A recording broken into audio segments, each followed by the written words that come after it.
गत रातिरु पड़ी रहिथिला एक मृतदेह। आज सकाळे स्थानीय लोक माने सही मृतदेह को देखिबा परे चारिआडे खबर प्रचारित होई जाइथिला। तेणु लोक माने सेठारे रुंड होई मृतदेहटी काहार बोली जानिबाकू चेष्टा करिथिले, किंतु मृत व्यक्ति जनक सही अंचलर होई नथिबा बेले तांकर परिचय मध्य मिली नाही। परे पुलिस खबर पाई आम्बुलेंस सहित आसी घटनास्थल रे पहुंचीथिले।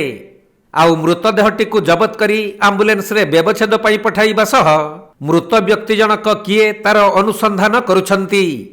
बालेश्वर जिला जलेश्वर थाना अंतर्गत अग्रवाला छकरे थिबा गोपबंधु बस स्टॉप रे जणे व्यक्तिंकर मृतदेह पड़ी रहिथिला।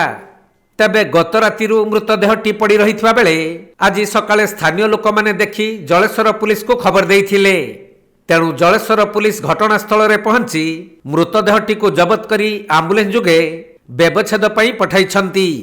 हेले मृत व्यक्तिंकर परिचय मिली पारि नथिबा बेले से केउ अंचलर व्यक्ति एवं तांकर किपरि मृत्यु हैला से नै अधिक अनुसंधान चलाइछि पुलिस।